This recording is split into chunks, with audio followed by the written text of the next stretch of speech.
Wilson Tarpe here for My Mind on Sports, standing here with Anacostia's head coach, Cato Jr. Going into your third year, full-time as a head coach. How's the start of year 3 feel? Man, it feels great, man. We have that junior class, a strong junior class, and we look forward to see them basically, be the leaders of this team. And just your philosophy and ideology starting to take hold in the guys that have been around for a while. So you're here, so that means you're talking about your ideologies, your schemes, things of that nature. It's becoming a staple. That's just how you guys do things. How do you think some of the newer players have been able to pick everything up? You talked about the junior class. They've been around you long enough to, that's a way of life now.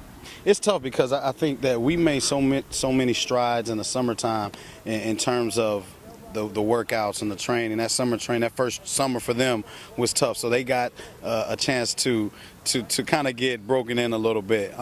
When we get guys in late and guys that don't come around until after summer, it's tough because they don't understand the tempo. They don't understand, the mindset of the coaching staff, myself, that we've tried to implement. So it's a tough thing trying to get staying power. Like, you might get a guy and it's like, whoa, this is too much for me, because hey, we're already at a point where we've graduated from the the baby stage, and now we're going on to the intermediate stage and the developmental in terms of working on their brains. And I think that's the biggest thing for us, is we're just trying to really work on their brains, really work on the way that they think, and getting them out of that defeatist mentality.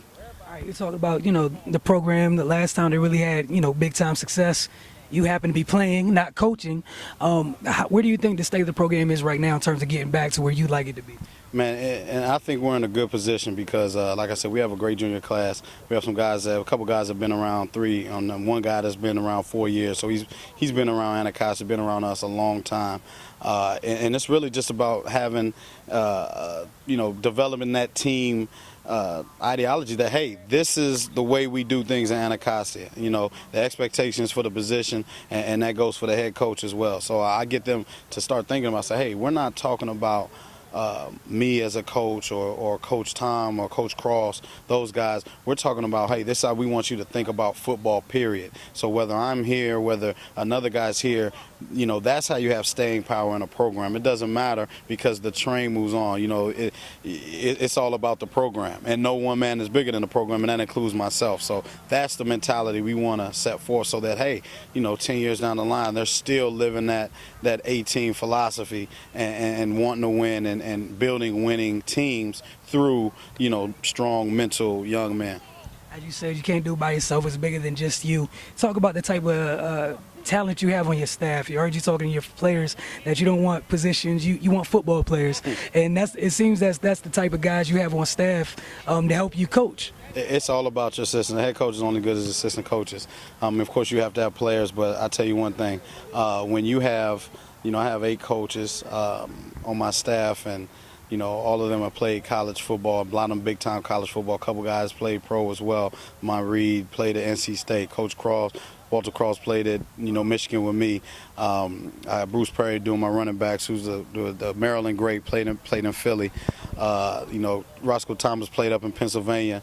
Raymond Hemsley, my receivers coach, played at Bowie State. So I mean, we've hit the whole gamut in terms of the guys that are teaching, and that's important to me, because I want guys that understand the language I'm trying to speak, because I talk to them in football language. It's a completely different language.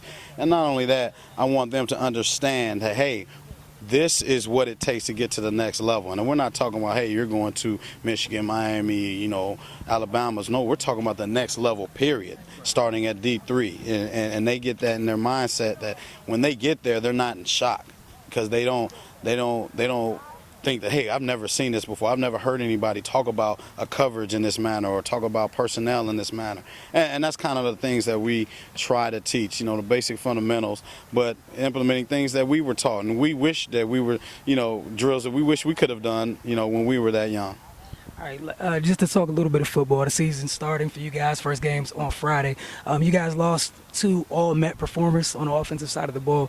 What's a couple of things that people should look out for Anacostia in terms of offense and then defense this year? Well, like I said, the expectation is for the position, and what we try to do is implement a mentality that the next man up is the best man up. Offensively, we'll be fine. We'll have a younger quarterback, but a guy that'll be around for 2 years, Tyler Kingwood. We also have another quarterback that's be a first-year guy, but hey, if we need to switch some things around, he'll be able to go in and do his thing. I think our running back Eli Costello, he's going to have a great year. I look to him to lead the offensive charge. We've in the past couple of years, I think we've thrown for almost 3,000 yards or something like that, 2,500 yards every year. With like 20-something touchdowns. Difference was 2 years ago we were playing a Turkey Bowl. Last year, we were 2-9, and a lot of that is hey, turning the ball over and that sort of thing. But I think the offense works. Two different quarterbacks, same result. So I think that if we run the ball better, and I think Eli's the guy that's going to get out there and I look at him at a 1,500-yard year, so to speak. Our defense should be the strength of our team.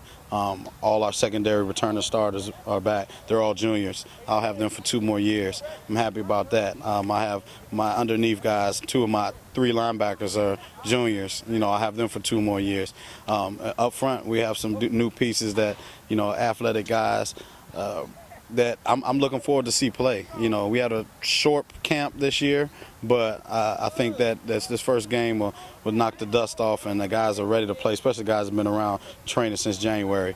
They're hungry, and they're ready, and I look forward to it. Coach, I just want to say thank you again. It's the second year I got a chance to talk to you, this time on your actual turf. Absolutely. So, I want to wish you and the team good luck this year. Thank you so much. I appreciate it, man. No